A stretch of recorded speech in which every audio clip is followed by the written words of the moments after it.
নমস্কার, কেমন আছেন সবাই? আমি সুনিতা আর আপনারা দেখছেন চৌধুরীর স্বপ্নপুরী, আমাদের স্বপ্নের সংসার।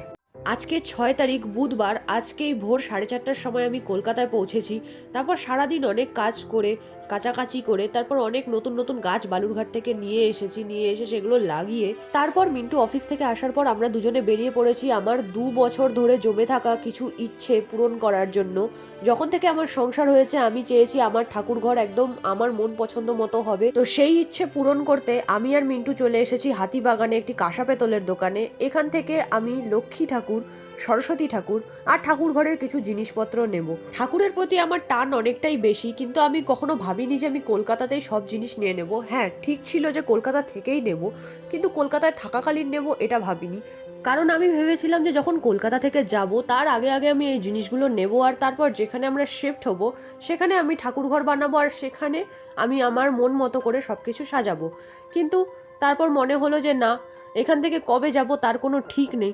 তো সেই জন্য আমি সব কিছু জিনিস ধীরে ধীরে নিয়েই নিই। আমি প্রথমে ভেবেছিলাম যে শুধু লক্ষ্মী ঠাকুরই নেব, কিন্তু পরে আবার মনে হলো যে না, শুধু লক্ষ্মী ঠাকুর না, সরস্বতী ঠাকুরও নেব, কারণ বাড়িতে বিদ্যাও থাকা প্রয়োজন। এখানে সব ধরনের ঠাকুর বানানো হয়। আর আমার হাতে এখন প্যাঁচার উপরে বসে থাকা লক্ষ্মী ঠাকুর আর ছাঁচে বানানো লক্ষ্মী ঠাকুর দুটো আছে। আমি প্রথমেই ভেবেছিলাম যে আমি প্যাঁচার উপরে বসে থাকা লক্ষ্মী ঠাকুরই নেব, কারণ তাকে আমি সুন্দর করে শাড়ি পরিয়ে সাজাতে পারবো। আর বিরিয়ানি বানানোর জন্য একটা হাঁড়ির প্রয়োজন ছিল, যেটা আমাদেরকে অন্য দোকান থেকে নিতেই হতো। তো যখন এই দোকানেই পেলাম তো নিয়ে নিলাম। তো আমার হাতে এখন সেই লক্ষ্মী ঠাকুরটা আছে যেটা আমি পছন্দ করেছি, নিয়ে যাব। আর ঠাকুরকে ভোগ দেওয়ার জন্য ছোট ছোট থালার গ্লাস নিলাম, কারণ ঠাকুর অনেক আর জায়গা ছোট তাই। আর এখানে অনেক কিছু জিনিস পাওয়া যায় যেগুলো দেখে দেখে আমার বারবার মনে হচ্ছিল যে সবই নিয়ে চলে যাই, কিন্তু নিজেকে তারপর কন্ট্রোল করলাম যে হ্যাঁ, ধীরে সুস্থে এক এক করে সব জিনিস নেব।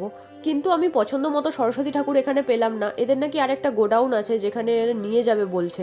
প্যাঁচার উপরে বসে থাকা যেমন লক্ষ্মী ঠাকুর নিলাম, সেরকমই হাঁসের উপরে বসে থাকা সরস্বতী ঠাকুর আমি নিতে চাই। তো যেন তাকেও আমি খুব সুন্দর করে শাড়ি পরিয়ে গয়না পরিয়ে সাজাতে পারি। তো সেটা এখানে নেই। আর এখন এনাদের দোকানেরই একটা ছেলে আসবে আমাদেরকে নিতে গোডাউনে নিয়ে যাওয়ার জন্য। ওখানে নাকি আরো অনেক ঠাকুর আছে, অনেক জিনিস আছে। আমি এনাদের দোকানের ভিডিওতে দেখেছিলাম যে প্যাঁচার উপর বসে থাকা সরস্বতী আছে, এমনকি পদ্মের উপর বসে থাকাও সরস্বতী আছে।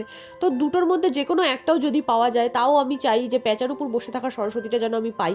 তো এখন আমরা যাচ্ছি গোডাউনে, আর আমি যেতে যেতে এটাই ভাবছি যে মানুষের মনের একটা অদম্য ইচ্ছে পূরণ করার জন্য, অনেক দিনের সুপ্ত ইচ্ছে পূরণ করার জন্য মানুষ কতটা বেশি আগ্রহী হতে পারে, তার মধ্যে কতটা এনার্জি থাকতে পারে।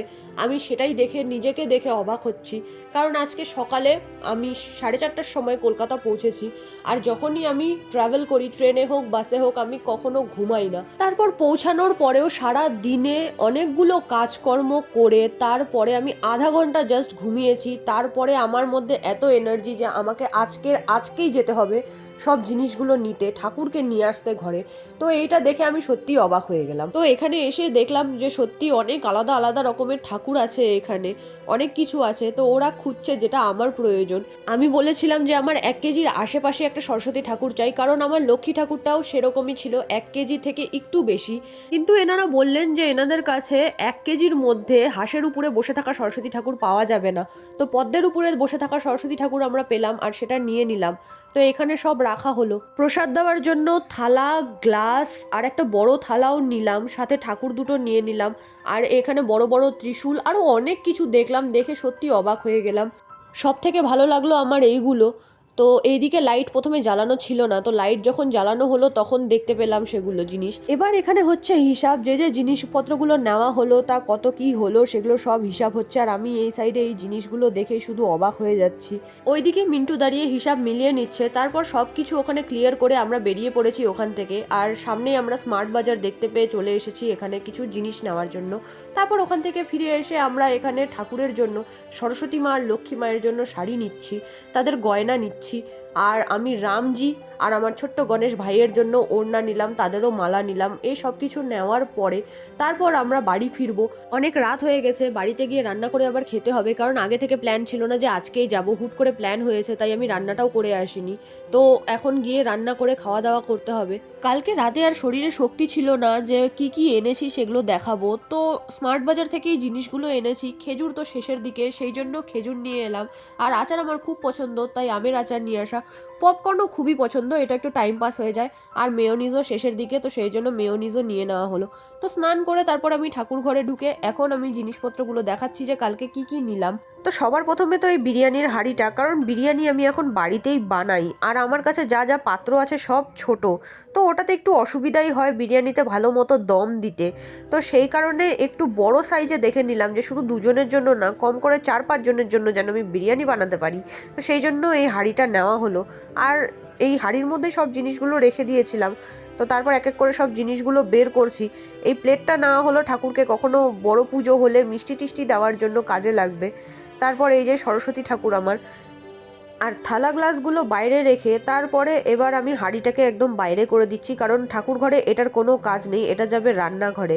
আর এইগুলো হচ্ছে সেই ছোট থালা ঠাকুরকে ভোগ দেওয়ার জন্য, আমি 8টা নিয়েছি।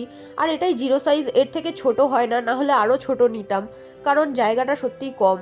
তো আমি আরও 2টো আসন অর্ডার দিয়েছি, আসুক তারপরে পুরো ঠাকুর আমি সাজাবো। আর এই হচ্ছে গ্লাস, 8টা থালা আর 8টা গ্লাস। কালকে আমি গ্লাসগুলো ভালো মতো দেখতেই পাইনি অন্য জিনিস দেখার জন্য, এগুলো মিন্টু দেখেছে কালকে গ্লাসগুলো। তো এই যে আমার সরস্বতী মা পদ্মের উপর বসা, আর তার পাশে একটা ছোট্ট হাঁস। আর এই ভিনাটা আমি হাতে সেট করতেই পারলাম না, তো সেটা না হয় আমি পরে সেট করব। শাড়ি গয়না সব পরিয়ে নেওয়ার পর তারপর ভিনাটাকে সেট করার চেষ্টা করব। তো এখন সরস্বতী মাকে পাশে রেখে এখন বের করছি লক্ষ্মী মা। আমি দুজনকেই 1 কেজি 1 কেজির মতো নিতে চেয়েছিলাম, 1 কেজির আশেপাশে। তো লক্ষ্মী মা 1 কেজির থেকে একটু বেশি হয়েছে, আর সরস্বতী মা 1 কেজির থেকে একটু কম হয়েছে। সেটা কোনো ব্যাপার না, পাশাপাশি রাখলে দুজনকে খুব ভালো লাগছে। আর এখন এভাবে দেখে ধীরে ধীরে মনে পড়ছে যে কি কি নেওয়া হয়নি। ঠাকুরের চুল নেওয়া বাকি আছে, ঠাকুরের ছোট দেখে মুকুট নিতে হবে। তো আজকে একবার বাজার করতে যখন বেরোবো তো সেই জিনিসগুলো খোঁজ করব, দেখবো যদি পাওয়া যায় তাহলে তো খুবই ভালো। তো এই আমার 2 মা পাশাপাশি। আর এখন আমি দেখাবো যে শাড়ি গয়না কি কি নেওয়া হয়েছে। এখন তো ধীরে ধীরে ঠাকুরের শাড়ি গয়না এইসব আমি নিতে থাকবো। তো আপাতত একটা একটা করেই আমি সব জিনিস নিয়েছি। এখানে আমি 2টো শাড়ি নিয়েছি, একটা লাল শাড়ি আর একটা লাল সাদা শাড়ি। আর এই লাল সাদা শাড়িটা হচ্ছে সরস্বতী মায়ের। আমি ঠিক অন্য কালার আর বুঝতে পারলাম না, আমি হলুদ নিতে চেয়েছিলাম কিন্তু সেটা পাকা হলুদ ছিল না। তো এই লাল সাদা শাড়িটা আমি সরস্বতী মায়ের জন্য নিয়েছি। আর এই লাল শাড়িটা আমি নিয়েছি লক্ষ্মী মায়ের জন্য। আমি প্রথমে লক্ষ্যই করিনি যে এর মধ্যে ছোট ছোট ব্লাউজও আছে। আমি তো সেই কুচিগুলো দেখেই প্রথমে আমি ভাবলাম যে হ্যাঁ এটা খুব ভালো লাগছে, তো ব্লাউজগুলো আমি লক্ষ্য করিনি। তো এটা হচ্ছে ওড়না, ছোট ছোট 2টো ওড়না আমি নিয়েছি, একটা গণেশের জন্য আর একটা রামজির জন্য। আর এই 2টো মালা, একটা গণেশের জন্য একটা রামজির জন্য। আরও নিয়েছি আমি 2 জোড়া কানের আর 2টো মালা 2 মায়ের জন্য। তো এই 2টো হচ্ছে মালা আর 2 জোড়া কানের, এগুলো ম্যাচিং করে আমি সব একই রকম নিয়েছি, আলাদা আলাদা কিছু নিইনি। তো আরও অনেক যেগুলো জিনিস বাকি ছিল আমি সেগুলো নিয়ে এসেছি। তো এখন ধীরে ধীরে আমি সব সাজাবো। আজকের ব্লগটা এখানেই শেষ করছি। যদি ভালো লেগে থাকে তাহলে অবশ্যই লাইক করবেন, কমেন্ট করবেন আর শেয়ার করবেন সকলের সাথে। আর যারা যারা নতুন এসেছেন আমার চ্যানেলে তারা অবশ্যই সাবস্ক্রাইব করবেন। তো আজকের ব্লগটা এখানেই শেষ করছি, পরে দেখা হবে আবার নতুন একটি ব্লগের সাথে। ততক্ষণের জন্য টাটা।